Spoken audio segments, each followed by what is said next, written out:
My dear students, Dr. James Taylor Kent രചിച്ച lectures on homoeopathic മെറ്റീരിയ പഠിക്കുക എന്ന പുസ്തകത്തെ ആധാരമാക്കിയുള്ള ഈ പ്രോഗ്രാമിലേക്ക് നിങ്ങൾക്ക് ഏവർക്കും വീണ്ടും സ്വാഗതം. ഈ പരമ്പരയുടെ 272 എപ്പിസോഡിൽ അഗാരിക്കസ് എന്ന അധ്യായത്തിൻ്റെ 3-ാം ഭാഗമാണ് നമ്മൾ പരിഗണിക്കുന്നത്. ഈ ഭാഗത്ത് വളരെ ശ്രദ്ധേയമായ ഒരുപക്ഷെ ജീവന്മരണ സന്ദർഭങ്ങളെ സൂചിപ്പിക്കുന്ന ചില ലക്ഷണങ്ങൾ വരുന്നുണ്ട്. ഉദാഹരണത്തിന് ടെറ്റനസിലും മെനിഞ്ചൈറ്റിസിലും ഒക്കെ സംഭവിക്കാവുന്ന ചില ലക്ഷണങ്ങൾ എന്ന് വെച്ചുകൊണ്ട് അവയെ അത് എല്ലാത്തിനെയും സുഖപ്പെടുത്തുമെന്നല്ല.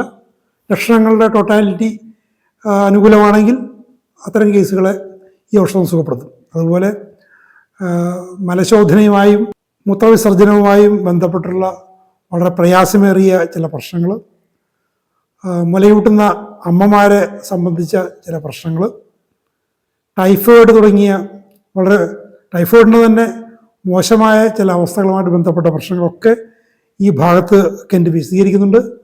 വളരെ ഉപയോഗപ്രദമായ ഈ ഒരു ഭാഗം നമുക്ക് ശ്രദ്ധാപൂർവം ശ്രവിക്കാം. Agaricus has cured many cases of epileptiform convulsions, more commonly the hysterio-epileptic type with the frothing of the mouth, opisthotonus, drawing of the muscles of the face. ചുരുക്കി പറഞ്ഞാൽ അപസ്മാരത്തിൻ്റെ വളരെ രൂക്ഷമായ ചില രൂപങ്ങൾ, അതായത് ഹിസ്റ്റീരിയോ എപ്പിലെപ്റ്റിക്, ഒരു വിഭ്രാന്തിയുടെ ലക്ഷണം കാണിക്കുന്ന അവസ്ഥകൾ, വായിൽ നിന്ന് നുരയും പതയും വരുന്നു, ആൾ കിടക്കുന്ന ആളിങ്ങനെ വില്ലുപോലെ വളഞ്ഞിട്ട് ഉപ്പൂറ്റിയും തലയും മാത്രം കിടക്കയിൽ മുട്ടുന്ന തരത്തിൽ നിൽക്കുന്നൊരവസ്ഥ, വില്ലുവാദം എന്ന് പണ്ട് പറയുമായിരുന്നു. ടെറ്റനസ് വന്നിട്ട് അതിൻ്റെ മോശമായൊരവസ്ഥയിൽ സംഭവിക്കുന്നതാണ്. എൻ്റെ ബാല്യത്തിൽ ചെറിയ ഓർമ്മകളേ ഉള്ളൂ. ഞങ്ങളുടെ നാട്ടിൽ ഒരാൾക്ക് ഇതേപോലെ ഒരു പ്രശ്നം വന്നു. ആൾക്ക് കാലിൽ എന്തോ ചെളിയിലോ മറ്റോ പാടത്ത് പോയപ്പോൾ കുപ്പിച്ചില്ല് കൊണ്ടതാണ്. അത് കാര്യമാക്കിയില്ല. പിന്നീട് ടെറ്റനസ് വന്നു. അന്ന് അങ്ങനെയുള്ള ആളുകളെ ഇരുട്ടുമുറിയിൽ കൊണ്ടിടും. അവർ ലൈറ്റിനോട് സെൻസിറ്റീവ് ആകുന്നതുകൊണ്ടായിരിക്കാം, അതുകൊണ്ട് ഇരുട്ടുമുറി കൊണ്ടിട്ടെന്നാണ് പറയുന്നത്. ടെറ്റനസ് അതൊക്കെ സാധാരണമായിരുന്നു. കുത്തിവയ്പ്പൊക്കെ കുറവാണ്. ആളുകൾ അതിനെക്കുറിച്ച് പോകുകയൊന്നുമില്ല. ഇരുട്ടുമുറി കൊണ്ടുപോയിട്ട് ആള് സുഖപ്പെട്ടു പോകുന്നു. സാധാരണ ആ അവസ്ഥ വന്നു കഴിഞ്ഞാൽ സുഖപ്പെടാറില്ല. അതിൻ്റെ കാരണം എന്താണെന്ന് വ്യക്തമായിട്ട് എനിക്ക് അറിഞ്ഞുകൂടാ. അദ്ദേഹത്തിൻ്റെ സഹോദരൻ അനുജൻ ഒരു അമച്ചർ ഹോമിയോപ്പാത്തായിരുന്നു. ഹോമിയോപ്പതിയിൽ വലിയ ഗ്രാഹ്യമുള്ള ആളൊന്നും അല്ല. അദ്ദേഹം എന്തൊക്കെയോ മരുന്ന് കൊടുത്തിരുന്നു എന്നാണ് എൻ്റെ അറിവ്. ഏതായാലും ഈ ഇരുട്ടുമുറിയിൽ കിടന്നിരുന്ന ആൾ സുഖപ്പെട്ടു പോന്നു. ആൾ പിന്നീട് പല പ്രശ്നങ്ങളും ആൾക്കുണ്ടായിരുന്നു. പക്ഷെ പ്രായം ചെന്നാണ് മരിച്ചത്. ഇദ്ദേഹത്തിനോട് ഈ ഒരു പ്രശ്നങ്ങൾ ഞാൻ ചോദിച്ചു, അവിടെ ഈ അസുഖം വന്ന ശേഷമുള്ള പ്രശ്നങ്ങൾ. ആൾ പറഞ്ഞ് വെള്ളം ഇറക്കാൻ പറ്റില്ല, തൊണ്ട അടഞ്ഞു പോവും, വല്ലാത്ത വിഭ്രാന്തി മൂത്തിട്ടിങ്ങനെ വളയും, വില്ലുപോലെ വളയുമെന്ന്. അതാണ് ഈ പറയുന്നൊരു അവസ്ഥ, ഒപ്പിസ്റ്റോട്ടോണോസ് എന്ന് പറയുന്നൊരവസ്ഥ. മുഖത്തെ പേശികളെല്ലാം വലിഞ്ഞു മുറുകും. കണ്ടീഷൻ അയാൾക്ക് വന്നിരുന്നു. അഗാരിക്കസ് കൊടുത്തിരുന്നെങ്കിൽ ചിലപ്പോൾ കുറെ കൂടി എളുപ്പത്തിൽ സുഖപ്പെടുകയും അദ്ദേഹം ഒരു പൂർണ്ണ സൗഖ്യത്തിലേക്ക് എത്തുകയും ചെയ്യുമായിരുന്നേനെ. മിക്കവാറും എനിക്ക് മനസ്സിലാക്കാൻ പറ്റിയത് ഹൈപ്പറിക്കം റിപ്പീറ്റ് ചെയ്ത് കൊടുത്തെന്ന് എനിക്ക് തോന്നുന്നത്. മരുന്ന് കൊടുത്ത അദ്ദേഹത്തിൻ്റെ സഹോദരനുമായിട്ടും ഞാൻ സംസാരിച്ചിരുന്നു. പക്ഷെ ആളെന്തോ കൂടുതൽ എന്നോട് അങ്ങനെ ഇതും വിട്ട് പറഞ്ഞില്ല അതിനെക്കുറിച്ച്. The agaricus patient has spells in which a little muscle of the face or a few fibers of a muscle will cure for a few minutes and stop. And then in another part of the face, the same thing. An eyelid will cure and then another set of fibers, sometimes so bad as to nearly drive him crazy. അതായത് ഈ curing എന്ന് വെച്ചാൽ തുടിപ്പ്, ഒരു കണ്ണ് തുടിക്കുക, കവൾ തുടിക്കുക എന്നൊക്കെ പറയും. ഇപ്പം bad ഓമൻ good ഓമൻ അങ്ങനെയൊക്കെ പറയാറുണ്ട്. ഒരു വശം തുടിച്ചു കഴിഞ്ഞാൽ നല്ല ശകുനം അങ്ങനെയൊക്കെ പറയാറുണ്ട്. ആ ക്യൂറിംഗ് എന്നുള്ളതാണ്. ആ ക്യൂറിങ്ങിൻ്റെ മോശമായൊരവസ്ഥ. ക്യൂറിംഗ് വളരെ രൂക്ഷമായിട്ട് ഇയാൾക്ക് വട്ടായി പോകുന്നൊരവസ്ഥ. കണ്ണ് തുടിക്കുന്നു, കവൾ തുടിക്കുന്നു, വേറെ സ്ഥലങ്ങൾ തുടിക്കുന്നു. ഈ തുടിച്ച് ആകെ ഇയാൾക്ക് ഒരു വിഭ്രാന്തിയിലേക്ക് എത്തിക്കുന്ന തരത്തിലുള്ള രൂക്ഷമായൊരവസ്ഥ. Such is an agaricus state as well as നക്സോമിക്ക. നക്സോമിക്കയെ പോലെ തന്നെ സാധാരണ ടെറ്റനസ് കേസുകളിൽ വരുന്നൊരു ഔഷധമാണ് നക്സ്. അഗാരിക്കസിൻ്റെ ഇത്തരം അവസ്ഥകൾ കൃത്യമായിട്ട് ഓർത്തിരിക്കണം.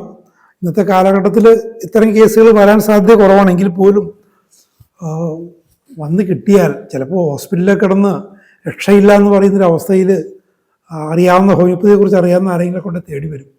അങ്ങനെയൊക്കെ വന്നു കഴിഞ്ഞാൽ നിങ്ങൾക്ക് അത്ഭുതം സൃഷ്ടിക്കാൻ പറ്റും. അവരെ സംബന്ധിച്ചുള്ള അത്ഭുതമായിരുന്നു. നമ്മളെ സംബന്ധിച്ചുള്ള അത് സാധാരണ ഒരു ഹീലിംഗ് ആണ്. The teeth feel too long and are sensitive touch. പല്ല് നീണ്ടുവരുന്ന ഒരു അനുഭവം പല വർഷങ്ങളിലും ഉണ്ട്. അത് മറ്റാർക്കും അതൊന്നും അഡ്രസ്സ് ചെയ്യാൻ പറ്റില്ല. അതിനൊക്കെ അഡ്രസ്സ് ചെയ്യാൻ പോലും സാധിക്കില്ല. പല്ല് നീണ്ടുവരുന്ന പോലുള്ള അനുഭവം. പക്ഷെ ഹോമിയോപ്പതിയിൽ എത്രയോ ഔഷധങ്ങളാണ് ഉള്ളത്. The tongue quivers, twitches, jerks and causes disorderly speech. അപ്പോൾ ഈ ക്യൂറിങ് പല്ലിനും വരും. പല്ലും തുടിക്കും, പല്ല് നീണ്ടുവരുന്ന പോലെ, വിറയ്ക്കുന്നത് പോലെ. അവസാനം എന്ത് പറ്റും? സംസാരം ക്രമമായിട്ട് സംസാരിക്കാൻ പറ്റാത്തൊരവസ്ഥ വരും. സംസാരത്തെ, നാവിൻ്റെയും മറ്റൊക്കെ ചലനത്തെ പോലും ഈ പല്ലിൻ്റെ ചലനങ്ങൾ ബാധിക്കുന്നൊരവസ്ഥ വരും. Articulates violently. വാക്കുകൾ പെറുക്കിക്കൂട്ടലൊക്കെ വളരെ ബുദ്ധിമുട്ടായിത്തീരും. Tongue dry, tremulous, learns to speak with difficulty. നാവ് വരണ്ടു പോകുന്നു. ഈ ട്രെമുലസ് എന്ന് പറയുന്ന ഈ ക്യൂറിങ്ങിൻ്റെ തുടിപ്പിൻ്റെ കുറച്ചുകൂടി കടുത്ത രൂപമാണ് tremulous speech. Learns to speak with difficulty. സംസാരിക്കാൻ വളരെ പ്രയാസപ്പെട്ടാണ് സംസാരിക്കാൻ പഠിക്കുന്നത് കുട്ടിയുടെ കാര്യത്തിൽ. The tongue quivers, dry, spasm of the tongue, നാവിൻ്റെ വലിച്ചുപോച്ചൽ. ഇനാർട്ടിക്കുലേറ്റ് സ്പീച്ച്, സംസാരം വ്യക്തമാവില്ല, പറഞ്ഞാൽ മനസ്സിലാവില്ല. Phagedenic ulcer of the frenum of the tongue eats it away. ഈ നാവും വായ കീഴ്ഭാഗമായിട്ട് ബന്ധിപ്പിക്കുന്ന ആ ഭാഗം, അവിടെ വ്രണങ്ങൾ വന്നിട്ട് അത് അറ്റുപോകുന്നൊരവസ്ഥ. സോർനെസ് ഓഫ് ദ ടങ്, നാവിന് ഒരു നൊമ്പരം. Mercurial aphthae of roof of the mouth. വായുടെ മേൽഭാഗത്ത് റൂഫിൽ മെർക്കുറീസ് നമ്മൾ കണ്ടു, ചെറിയ ചെറിയ വ്രണങ്ങൾ. Little white blisters like nursing sore mouth. മുലയൂട്ടുന്ന അമ്മമാരുടെ നിപ്പിളിലും കുട്ടികളുടെ, ചെറിയ കുട്ടികളുടെ ചുണ്ടിൻ്റെ ഉൾഭാഗത്ത് ഉണ്ടാകുന്ന ചെറിയ പോളൻ പോലുള്ള പൊള്ളി വീർത്ത പോലുള്ളൊരവസ്ഥ. ക്രോണിക് സോർ ത്രോട്ട്, തൊണ്ട ഉള്ള നൊമ്പരം, അത് സ്ഥായിയായിട്ടുള്ള നൊമ്പരം. ഇൻഡുറേഷൻ ഓഫ് ദ ടോൺസിൽസ്, ടോൺസിൽസ് വീർത്ത് കെട്ടി കല്ലിച്ചു പോകുന്നൊരവസ്ഥ.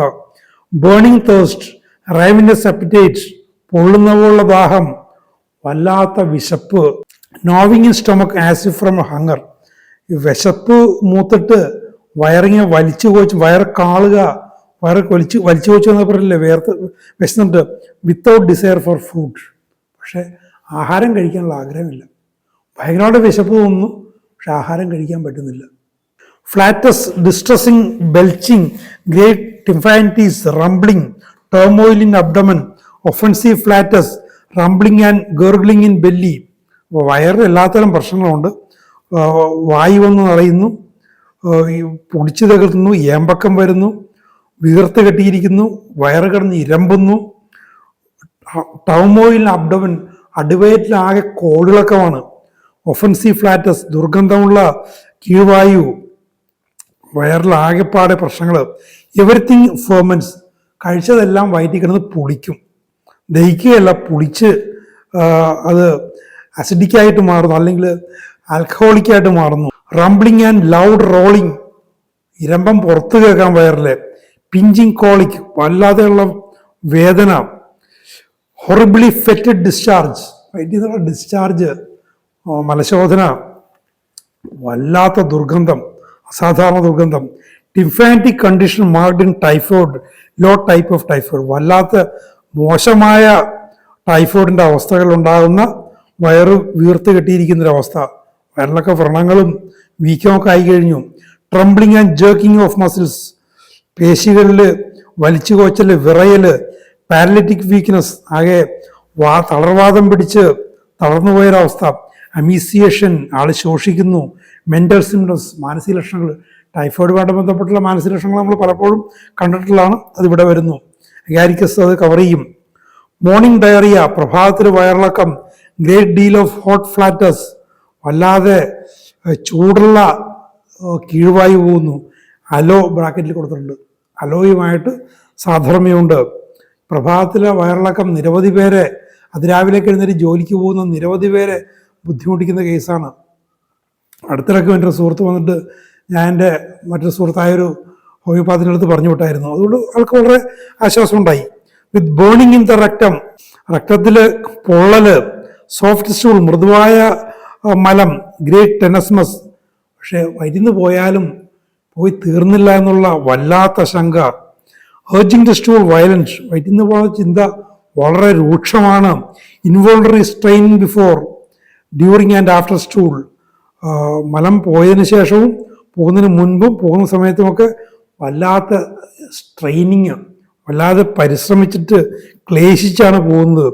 Sensation as if rectum would burst, ഈ മലാശയം മലദ്വാരത്തിൻ്റെ ഭാഗം പൊട്ടിച്ചിതറിപ്പോകുമെന്ന് തോന്നുന്ന തരത്തിലുള്ള പ്രയാസം. ഈവൻ ആഫ്റ്റർ സ്റ്റൂൾ, മലം പോയി കഴിഞ്ഞു അങ്ങനെയുണ്ട്. ആ ഒരു കാര്യത്തിൽ മെർക്കുറിയസുമായിട്ടും സൾഫറുമായിട്ടും സാദൃശ്യമുണ്ട്. സൾഫർ കൊണ്ട് ഇത്തരം പല കേസുകളും സുഖപ്പെടുത്തിയ കഥകൾ എൻ്റെ സുഹൃത്തുക്കളായുള്ള ഹോമിയോപാത്സ് പറഞ്ഞിട്ടുണ്ട്. വയലന്റ് സഡൻ പെയിൻസ്, വല്ലാതെ പെട്ടെന്ന് വരുന്ന വേദന. കാണ്ട് വെയിറ്റ്, കാത്തിരിക്കാൻ പറ്റില്ല, പരിശോധനയ്ക്ക് പോകണം. ഡിസ്ട്രസിങ് ബേഴ്സ്റ്റിംഗ് സെൻസേഷൻ, വല്ലാതെ പ്രയാസപ്പെടുന്ന പൊട്ടിത്തെറിക്കുന്ന പോലുള്ള തോന്നല്, മലാശയം വയറ്റിൽ നിന്ന് പോകാൻ തോന്നിട്ട്. Before stool cutting and pinching in abdomen, മലം പോകുന്നതിന് മുൻപ്, ബിഫോർ എന്നുള്ള ഇറ്റാലിക്സ് ആണ്, അടിവയറ്റില് വെട്ടിമുറിക്കുന്ന പോലുള്ള കുത്തുന്ന പോലുള്ള വേദന. അർജന്റ് ടെനസ്മസ്, പെട്ടെന്ന് വയറ്റിൽ നിന്ന് പോകണം എന്നുള്ള തോന്നല്, എന്നാൽ പോവുകയുമില്ല. പെയിൻഫുൾ സ്ട്രെയിനിങ് ഇൻ റക്റ്റം, വേദനാജനകമായ സ്ട്രെയിനിങ് മലം പോകാൻ വേണ്ടി. ഡ്യൂറിങ് സ്റ്റൂൾ, മലശോധനയുടെ സമയത്ത് കോളിക്, വല്ലാത്ത വേദന. ആൻഡ് പാസിംഗ് ഓഫ് ഫ്ലാറ്റസ്, മലശോധന സമയത്ത് വല്ലാത്ത വേദനയും കീഴ്വായി പോകും. ബേണിംഗ്, മലമായിട്ട് ബന്ധപ്പെട്ട് മലശോധനയുമായി ബന്ധപ്പെട്ട് പൊള്ളലുണ്ട്, നൊമ്പരമുണ്ട്, നീറ്റലുണ്ട്, വെട്ടിമുറിക്കുന്ന പോലുള്ള അവസ്ഥയുണ്ട്, വല്ലാതെ വിയർക്കുന്ന ആള്. Pain in loins to leg, അരക്കെട്ട് മുതൽ കാലിലേക്ക് നീളുന്ന വേദന. ഈ മലശോധനയായിട്ട് വന്നപ്പോൾ എന്തൊക്കെ പ്രശ്നങ്ങളാണ് അഗാരിക്കസ് പേഷ്യൻ്റ് അലട്ടുന്നതെന്ന് ഓർക്കുക. കണ്ടിന്യൂയിങ് ആഫ്റ്റർ സ്റ്റൂൾ, ഇത് മലം പോയ ശേഷവും അരക്കെട്ടിൽ നിന്ന് കീഴ്പോട്ടുള്ള വേദന തുടരും. ആഫ്റ്റർ സ്റ്റൂൾ ഹെഡ് ഏക്ക് റിലീവ്ഡ്, മലം പോയി കഴിയുമ്പോൾ തലവേദനയ്ക്ക് വലിയ ആശ്വാസം. അത് ആഫ്റ്റർ എന്നുള്ള ഇറ്റാലിക്സ് അവിടെ ഇരിക്കുന്നത്. Biting in anus, straining in rectum, മലാശയത്തിൻ്റെ ഭാഗത്ത് വല്ലാതെ പ്രയാസം, അവിടെ വല്ലാതെ പ്രയാസപ്പെട്ടേ മലം പോവുകയുള്ളൂ. Cutting pain in anus, griping in hypogastrium, distension in abdomen, heaviness in abdomen and around navel, pain in chest. എന്തൊക്കെ പ്രശ്നങ്ങളാണെന്ന് നോക്കുക. വയറിൻ്റെ ഉള്ളിൽ, വയറിൻ്റെ മധ്യഭാഗത്ത്, അടിവയറ്റിൽ ഒക്കെ ഭാരം, ഇങ്ങനെ ഗ്രിപ്പിങ്, വല്ലാതെ ഇങ്ങനെ കടിച്ചു പിടിക്കുന്ന പോലെ വേദന, പൊക്കളിലെ ചുറ്റും വേദന, നെഞ്ചിൽ വേദന, വയറ്റിലും നെഞ്ചിലുമൊക്കെ വേദന. Emphasise the tenesmus after stool, മലം പോയ ശേഷവും മലം പോകണം എന്നുള്ള വല്ലാത്ത തോന്നല്, ആ കാര്യത്തിൽ വളരെയധികം ഊന്നലുള്ള ടെനസ്മസ് ആഫ്റ്റർ സ്റ്റൂൾ ഇറ്റാലിക്സിലാണ്. May have constipation, paralytic feeling of the rectum, stool hard, straining a stool as if life depend on it. ഉണ്ടോ, മലം പോകാമെന്നുള്ള പ്രയാസം ഇതൊക്കെ പറഞ്ഞ ആൾക്ക് മനസ്സിലായില്ല. ഇപ്പം എൻ്റെ ജീവൻ മരണ പ്രശ്നമാണ്, മലം പോയില്ലെങ്കിലും മരിച്ചു പോകുന്നുള്ള തോന്നല്, അത്രയുള്ള കോൺസ്റ്റിപ്പേഷൻ. അതിനെക്കുറിച്ചൊക്കെ ആളുകൾ പറയും. ചിലതരം രൂക്ഷമായ ആൻറ്റിബയോട്ടിക്സ് കഴിച്ചിട്ട് ആളുകൾ ഇങ്ങനെ പറയുന്നത് ഞാൻ കേട്ടിട്ടുണ്ട്. അടുത്ത കാലത്ത് പോലും മരിച്ചു പോകുമെന്നുള്ള തോന്നല്. ഈ മലശോധനയിൽ ആണ് എൻ്റെ ജീവൻ കുടികൊള്ളുന്നതെന്ന് തോന്നുന്നത്. അതാണ് ലൈഫ് ഡിപ്പെൻഡ്സ് അപ്പോൺ അതിനെ സ്റ്റൂൾ, ഹാർഡ് സ്റ്റൂൾ. ഇങ്ങനെ തോന്നിയാൽ പോലും മലം പോകുന്നില്ല. Beginning paralysis of the lower limbs, കീഴെയുള്ള കാലിൻ്റെ മറ്റുമൊക്കെയുള്ള തളർച്ചയുടെ തുടക്കം.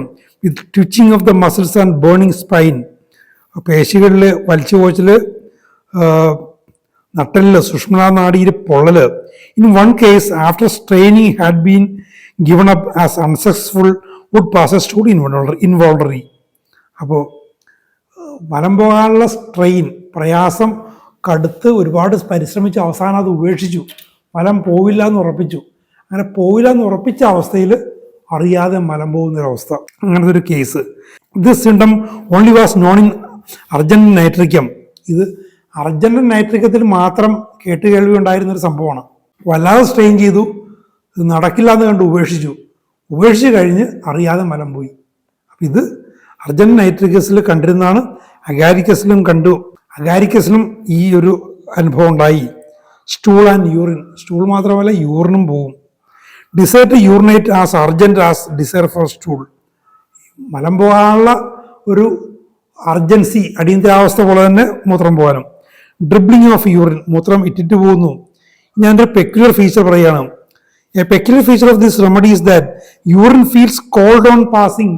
ഈ മൂത്രം ഇങ്ങനെ തുള്ളി തുള്ളിയായിട്ട് പോകുമ്പോൾ അവിടെ തണുപ്പാണ്, മൂത്രത്തിൻ്റെ അവിടെ നേരിയ ചൂടാണ് നോർമൽ, പക്ഷെ ഇവിടെ തണുപ്പാണ്. Can count the cold drops. ഇറ്റിറ്റ് പോകുന്ന ഓരോ തണുത്ത തുള്ളിയും അയാൾക്ക് എണ്ണാൻ പറ്റും. എലോങ് ദ യുറേത്ര, യുറേത്രയുടെ പോക്കിനെ എണ്ണാൻ പറ്റും. ഈ കൊട്ടേഷനാണ്, പ്രൂവറുടെയോ അല്ല പേഷ്യൻറ്റിൻ്റെയോ ഒക്കെ അനുഭവം കോട്ട് ചെയ്തിരിക്കുകയാണ്. Urine passes slowly in a stream or in drops. ഒരു നേർത്ത ധാരയായി അല്ലെങ്കിൽ തുള്ളി തുള്ളിയായി പോകുന്നു. Has to press to promote the flow. ഈ മൂത്രം പോക്കിനെ ഒന്ന് പ്രൊമോട്ട് ചെയ്യാൻ വേണ്ടി ഇങ്ങനെ ഞെക്കണം, ഇങ്ങനെ മുക്കണം. Urine watery, clear, lemon coloured, bright yellow, dark yellow and hot red, flocculent, a powdery sediment. Watery in the afternoon, in the forenoon milky like whey with a red or white sediment. ഇതെല്ലാം കൊട്ടേഷനാണെന്ന് ഓർക്കണം. വെള്ളം പോലുള്ള മൂത്രം, നിറമൊന്നുമില്ലാത്ത clear ആയിട്ടുള്ള മൂത്രം, ഒരു ചെറുനാരങ്ങയുടെ നിറമുള്ളത്, നല്ല തെളിഞ്ഞ മഞ്ഞ, ഇരുണ്ട മഞ്ഞ, ഇരുണ്ട മഞ്ഞയുടെ കൂട്ടത്തിൽ ചൂടും, മൂത്രത്തിന് തണുപ്പല്ല ചൂടാണ്. ചുവന്ന നിറം, ഫ്ലോക്കുലൻ്റ്, ഒരു പഞ്ഞിക്കെട്ട് പോലെ മൂത്രം ശേഖരിച്ചു വെച്ച് കഴിഞ്ഞാൽ താഴെ ഒരു പഞ്ഞിക്കെട്ട് പോലെ, പൗഡറി സെഡിമെന്റ്, പൊടികൾ പോലെ. ഉച്ചക്ക് മുമ്പ് വെള്ളം പോലെ മൂത്രം പോകുന്നു, ഉച്ചയ്ക്ക് ശേഷമാണെങ്കിലോ മിൽക്കി, പാല് പോലെ. ലൈക്ക് വേ, വേ എന്ന് വെച്ചാൽ ഈ തൈര്, പാല് പിരിഞ്ഞു കഴിഞ്ഞാൽ, തൈര് അടിഞ്ഞു കഴിഞ്ഞാൽ ഒരു ഇളം പാലിൻ്റെ നിറത്തിലിങ്ങനെ അതിലിങ്ങനെ മേലെ പൊന്തി നിൽക്കുന്ന ആ നിറം, അതാണ് whey. With red or white sediment, ചുവന്ന നിറത്തിലോ വെളുത്ത നിറത്തിലോ അടിയിൽ ഊറാം. Phosphate of magnesia, magnesium phosphate പോലെ. ഇറഡൈസിങ് ഓൺ സർഫസ്, ഇങ്ങനെ വരാൻ നേരത്ത് മൂത്രം ശേഖരിച്ചു വെച്ച് കഴിഞ്ഞാൽ അത് ശേഖരിച്ചു വെച്ച പാത്രം, ഇപ്പോൾ ഒരു ഗ്ലാസ് ജാറാണ്, ഇതിന് പുറത്ത് മഴവിൽ നിറങ്ങളുള്ളൊരു ഫിലിം, തിൻ ഫിലിം. ഇപ്പോൾ വെള്ളത്തിൽ എണ്ണ കലർന്നാൽ അതിൽ പ്രകാശം അടിച്ചിട്ട് ഡിഫ്രാക്ഷൻ സംഭവിച്ചിട്ട് മഴവില്ല് പോലെ കാണും. അങ്ങനെ ഈ ജാറിൻ്റെ സർഫസിലും കാണാം. ഫോസ്ഫേറ്റ്സ്, മിൽക്കി യൂറിൻ, പാല് പോലുള്ള മൂത്രം. ഓയിലി സർഫസ്, ഈ ഇറിഡൈസിങ് പോലെ തന്നെ. Iridescent surface, greasy like pellicle on urine. ഈ മൂത്രത്തിന് മേലൊരു കോട്ടിങ്, ഈ എണ്ണ കലർന്നാലുള്ള പോലെ. ഇത് ഞാൻ സ്കൂളിൽ പഠിക്കുന്ന കാലത്തൊരു കുട്ടി, എൻ്റെ സഹപാഠി, ഈ ഒരു പ്രശ്നം പറയുമായിരുന്നു. വലിയ ദാരിദ്ര്യവും മറ്റൊക്കെയുള്ള കാലം, കാര്യമായിട്ട് ചികിത്സ ഒന്നും ചെയ്തില്ല. ആശുപത്രി പോകുമ്പോൾ വെള്ളം കുടിക്കാൻ പറയും, എത്ര വെള്ളം കുടിച്ചാലും ഈ പ്രശ്നം ഉണ്ടാവും.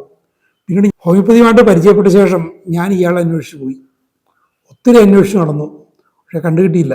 Scanty urine rheumatic gouty hysterical subject, വാദസ്വഭാവമുള്ള ഹിസ്റ്റീരിക്കലായിട്ടുള്ള ആളുകളിൽ മൂത്രം കുറവ്, മൂത്രം പോകുന്നില്ല.